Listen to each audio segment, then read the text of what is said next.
Hello and welcome to your Sowing and Growing podcast. I'm Iona Chisholm and I'm delighted to be your host. So this is about all things gardening.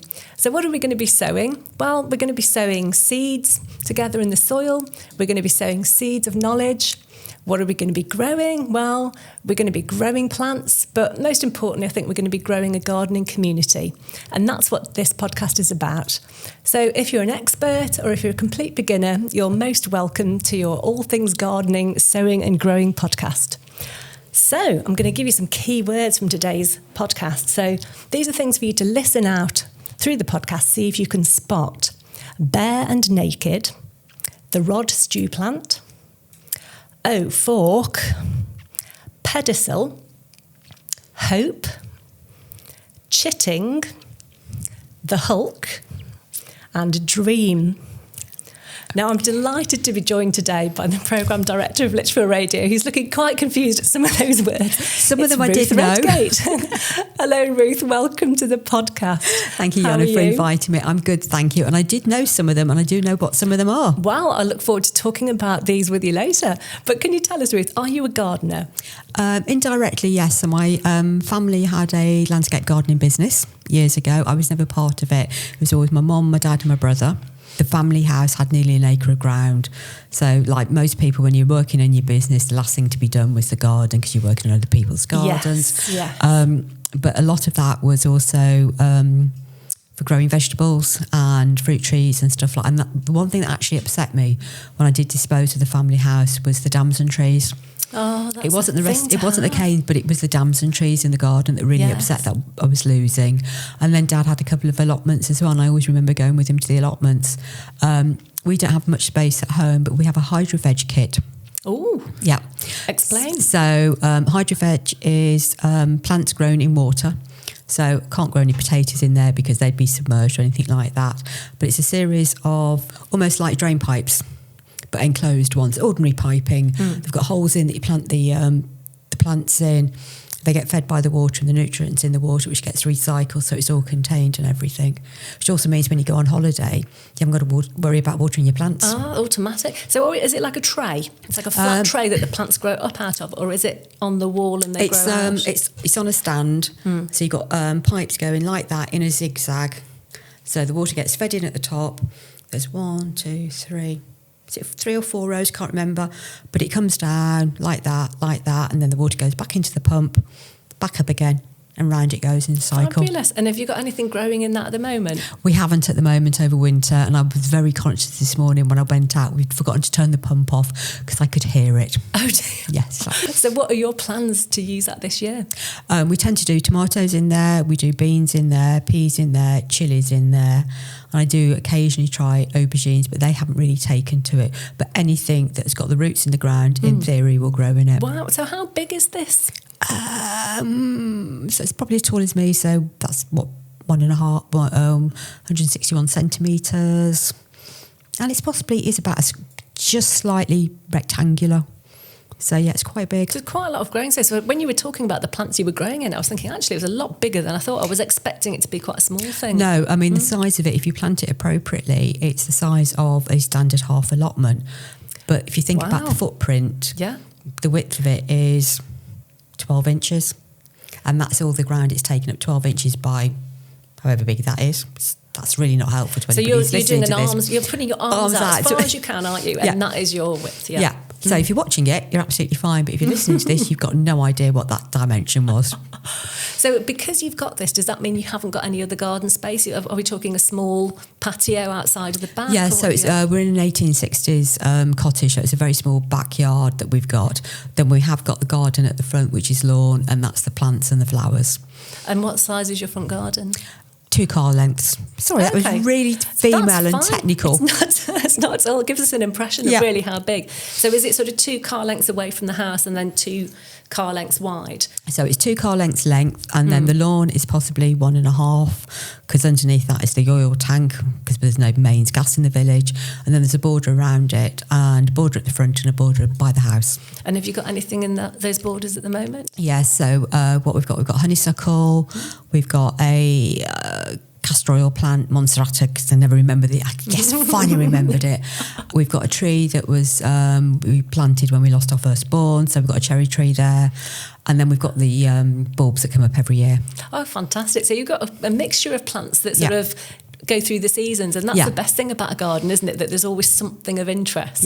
Yeah. Oh, lovely. Well, we're going to find out a bit more about your garden later when I ask you to take the quiz over fork. God. You'll be fine, it'll be fantastic. But for now, we're just going to set the scene really as to how our gardens and allotments grow at the minute, because of course we're in January. So what that means for the garden really is that, you know, we've got frost, we've got snow, we might not be out doing very much at the minute, and plants are generally looking a bit bare and naked. But it's a great time to look at the structure in your garden. And so looking for gaps, you know, looking for what you have that is successful, that fills a space well.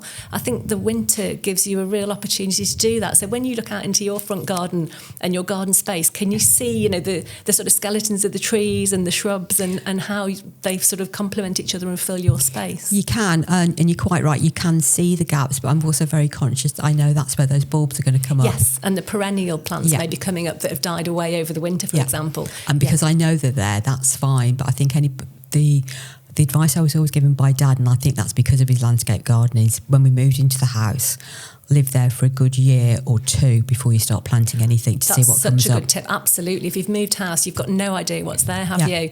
The perennials, the bulbs, you've got to wait and see for a season, absolutely. So when we first moved in the backyard, there was a small veg plot. It was an asparagus bed.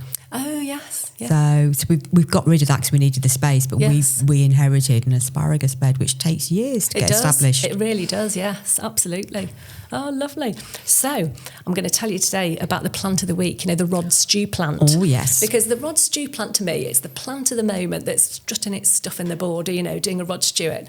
What is it that's standing out at the moment? And, well, I've picked the snowdrop, Ruth. Do you have any snowdrops in your garden? We do, and they seem to be coming out earlier and earlier each year. Absolutely, and that's what's confusing, I think. As a gardener, you can see more than ever how plants are coming, you know, earlier. They may flower for much longer. You know, I think we have primroses in flower the entire year now, and certainly the snowdrops are as, you know, affected by as ever. So the Galanthus nivalis is the common snowdrop, and it's also known as the flower of hope, which I really like about the snowdrop, because I think any plant that's a winter plant, often they seem so delicate, but obviously they are robust plants. And, you know, there's nothing more lovely than seeing a swathe of them up a bank, you know, as you're driving in the countryside, or having them in clumps in your garden, or, you know, even if you haven't got a big garden, you could just have a few in a pot, can't you, by the front door? And I think they're a lovely plant for that. So what I was thinking about with in our garden, actually, we've got quite a lot of snowdrops, and we call them grandpa snowdrops because they came from my husband's grandpa, and he lived in Leicester, and he must have been in his late 80s when I met him this particular day, and he said to me, "Oh, do you like snowdrops, me duck?" And I said, "Oh yes, absolutely." And he was up out of his chair, down to the end of the garden with his old spade in one hand. You know, the kind of spade that people have had for years. It was probably his dad's spade. Yeah. And a newspaper in the other hand. And he dug up this clump for me. And we took them home in newspaper, and they've moved house with us, and they've spread. Because snowdrops do spread.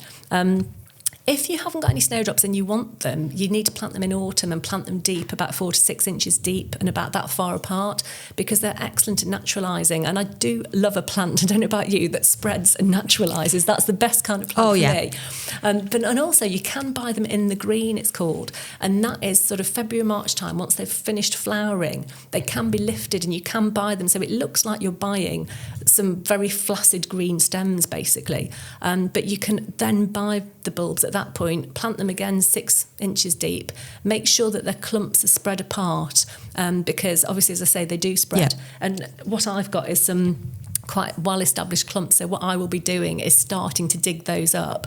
You've got to be very careful when you dig them up, because they are so deep. You really don't want to get the spade through the stem, through the bulbs.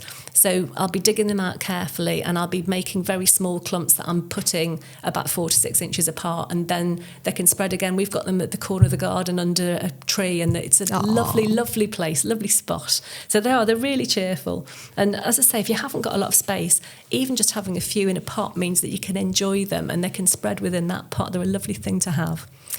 So the next thing we're going to talk about in the podcast, we're calling Get Your Gloves On. Oh. This is not boxing. This is the jobs of the week. What can you be doing this week?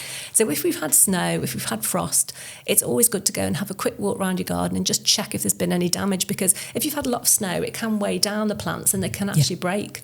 So if you've got a broom, if you've got something like a camellia bush or a Virginia red robin bush, they can actually hold a lot of snow, and so it can actually bend down and break the branches. Okay. So if you take a brush to the top of it and just, push off the snow, they will spring back up, and then you can just check there's no damage.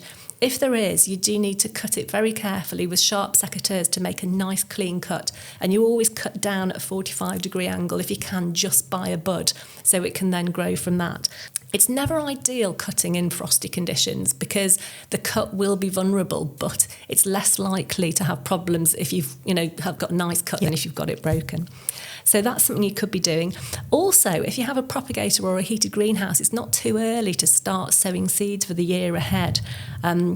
It depends really on your circumstances. I haven't got anything like that, so I would be holding off a bit. And in fact, the only things I might be starting to sow now are sweet peas, which you can sow on a windowsill and just wait for them to grow. And do you grow sweet peas, Ruth? We do, but we're fortunate. We've got the everlasting ones. They come up every year. Yes, I've got some of those too, but they're not fragrant, are they? That's the only downside with those. Ours are. Oh, are they? Well, mine aren't. So I need to find some of your variety, I think, then. So my dad, when we had the house, had some offers, and it took him years to get them established. But eventually my dad managed to get plants off our plants to start putting in other gardens. Oh, wow, that's lovely. I love that about gardening. Yeah. I love propagating. I love plants for free.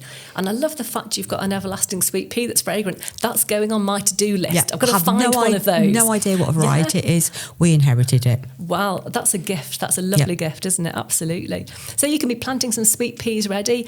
And another thing that you can be doing is ordering your seed potatoes ready for chitting. Now, I saw your face light up then, Ruth. So tell me, why are you excited about chitting? Because I know what that means. Hooray, what does it mean? It's when you get them to sprout, because you need them to be sprouting. So if you're looking in your veg boxes at home, people, and your potatoes have got sprouts, have started sprouts, not the green sprouts, obviously, it's got the white sprouting on, and you think you can't eat them, they're the ones you want for planting, and that's what chitting is. You want them to have those sprouts on before you plant them. That's it. So I knew what that one was. So chitting is basically putting them usually in an old egg box, and when you get your seed potatoes, you'll be able to see where those eyes are. They're called where those sprouts are going to come up from. So if you pop your potatoes in an egg box, just leave them, you will see those sprouts coming out, and then of course in a month or so's time, when the soil is warmer, you can look to planting your potatoes.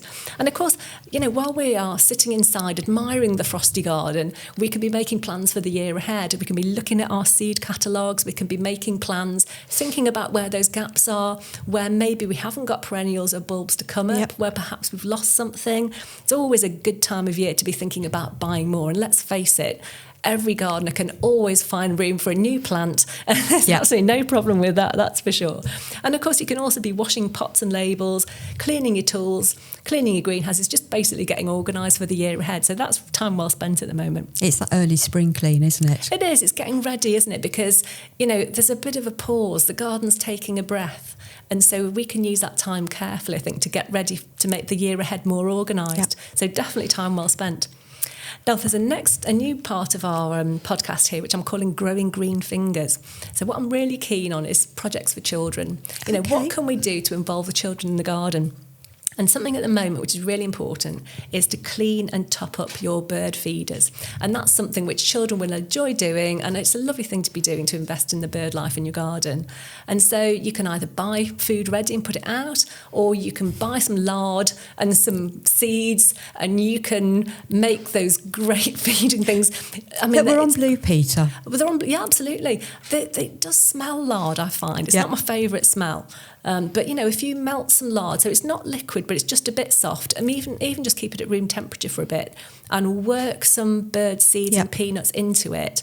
If you have a fir cone, you can press it into a fir cone. If you have a coconut half shell that you've had from a previous feeder, you can fill it with that and hang it outside. And it's a really nutritious, high protein and high calorie food, and that's what birds need this time of year. Well, I noticed those this weekend when I was swimming at Dost Hill. There were some coconut feeders with the lard in. Oh, and did they have any birds on them? No, because there was too many of us around with the noise. But there is a resident robin there, and there are other resident birds. But so Bob will have put them up because he knows the birds will come out and feed on them. Absolutely. And it's so important because at this time of year, a lot of the natural food is running out. So, I mean, you may have cotoneaster berries, you may have pyrocanthus, malus, all these kind of things. They're actually running a bit low now, so it is important if we help the birds, and top up the food. And that brings me on to a walk on the wildlife side. Ooh. Do you remember Lou Reed? See, I do. Just, do you see what I did there? Music, radio, and you know where you were going. Yeah. Well, again, this is a wildlife project. What can we be doing in our gardens to support wildlife? And the RSPB Big Garden Birdwatch is coming, Ruth. Did you know? I didn't know it was June. Whoa, how close? It's the 23rd to the 25th of January. Wow. So what this is, the RSPB offer us to spend an hour watching birds in our garden from our balcony. I like it says that. We haven't got a balcony. No, we haven't either. No, or in the park, and record what you see and then register what we see with the RSPB. And we can be part of a huge amount of data collection where they can then see what the trends are in bird life. So how are birds doing, basically. If you want to take part, you can register online at rspb.org.uk. You can also order a paper pack, but that takes a few days to come. But if you do take part, you can be one of over 590,000 people that take part on average every year. And last year, that many people counted over 9.1 million birds in the UK. And it told us the top 5 birds from 2025. First of all, the house sparrow. Okay. Secondly, the blue tit. The wood pigeon. Oh, wow. Then the starling. And then the blackbird. And really, it's interesting to know what birds are doing well and what aren't. But unfortunately, there's a general trend that the UK bird numbers are dramatically declining. And so what we can do as gardeners is invest in feeding the birds and think about what plants we're planting to then support insect life and bird life, because of course it's a food chain. If we look after the bottom of the food chain, it will help then everybody. It helps everyone, it helps everything. Is that data broken down by region? So could we find out what's going on in Lichfield?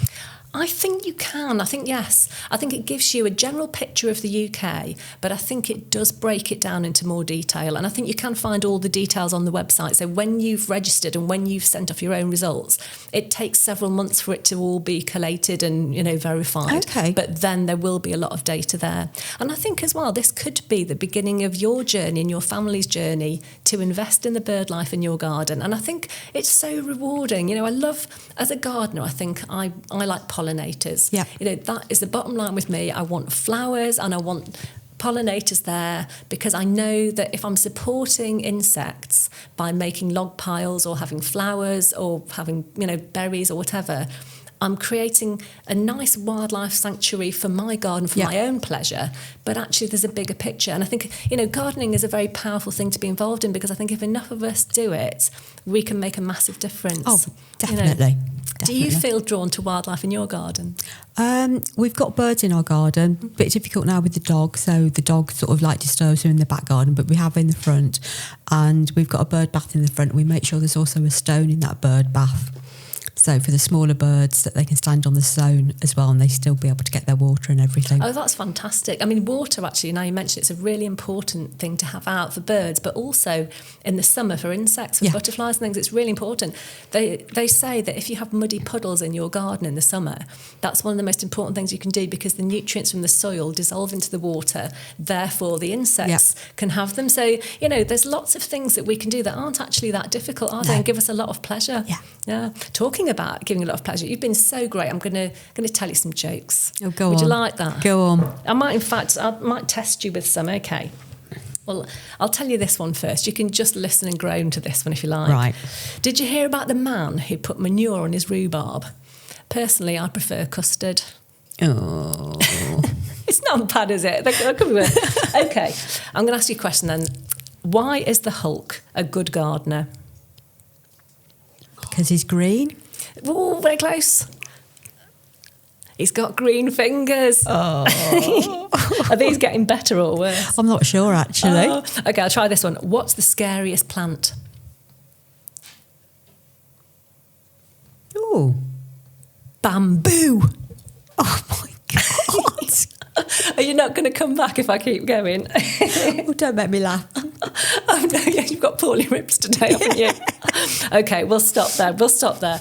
Can you do any better? I mean, come on, there's so many gardening jokes out there. I'm sure that you know some. So if you do, get in touch on Instagram at Sowing and Growing Podcast, and I'll be very pleased to read them out another time. So one of the things I want to talk about is tips of the week, things you can be doing in your garden this week. And of course, it's difficult this time of year with the weather. It's hard to know if you can be getting out and doing anything. But what I'd like to encourage you to do is to wrap up and go outside, to walk around your garden, to enjoy your outside space, to just breathe in that fresh air and just have a look at how your garden looks. Sometimes when there's frost on plants, they're so beautiful. Yeah. And, I think you can just appreciate the structure of your garden in a different way. And of course, you can just look where the gaps are, and then you can come inside, have a nice cup of tea and look at some plant catalogues and decide what you're going to buy. Yeah. So, I mean, it's all good, isn't it? So that's what I suggest you do. So, Ruth, how are you feeling about taking part in O-Fork?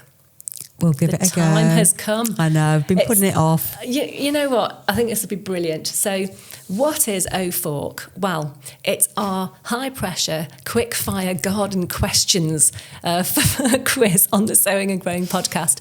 It's a bit of fun. It's so we can find out a bit more about you as a gardener, about your favourite things. So you should know all the answers to these questions. They're not trick questions. But this is how O-Fork works. So the questions start when you hear this sound, which is, well, perhaps you can recognise the sound of a dropping trowel. Yep. Because basically everyone's just going to be dropping their trowel to rush in and hear O-Fork. And I will ask you questions until you hear this sound. Okay. Which is me trying to be, the garden centre tannoy. Yeah. And they all have those tannoys, don't they? Yeah. I mean, do you think it's realistic? Yes, do you like I'm it? very impressed. Maybe if I'm really struggling, I can go and get a job at doing that. So, your questions will start when we hear that noise. So, here we go. Describe your garden in 3 words. Long, green, bricks. What would you most like your garden to look like? Mediterranean terrace. Oh, lovely. What's your favourite plant? Lily of the valley. When did you last go in your garden? This morning. What did you do? Defrosted the car, actually. Doesn't really count, but while I was defrosting, I was having a look around the garden. Excellent. You've just saved yourself. Yeah. Where is your favourite garden to visit? Oh, gosh. I did enjoy Monet's garden. Oh, lovely. Yeah. What's your favourite garden bird? Robin. What's the last plant you brought? Oh, blimey. It was possibly a chili pepper for the hydroveg kit. What's your favourite tree? Cherry blossom. If you were a plant, what plant would you be? Cactus. I was thinking, no, don't say cactus. You're not prickly, are you? Gardening gloves, yes or no? No. Do you ever clean your gardening tools? No, the husband does. What do you use your garden for? Growing, relaxing, spending time with the dog. What's your favourite indoor plant? Ooh, pass on that one. Who would you most like to show around your garden? King Charles. What is your garden ambition for 2026? More flowers in the front garden. That's a fantastic one to end on. I don't know if you heard it there, but we just had our It's Over noise. Thank you so much for taking part in O-Fork. How was it? It wasn't as bad as I thought. And you know what? I feel like I know you a bit more as a gardener, but you're definitely not a cactus. Do you want to rethink that? Was that a sort of spur of the moment? It was. It was like, depending on who's listening to this, I was thinking, what do I like? I like myosotis. I like forget-me-nots. Mainly because it's one of the only few plants I can remember the Latin for. Brilliant.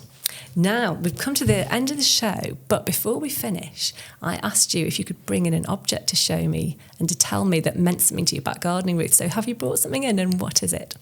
I've brought in my dad's dibber.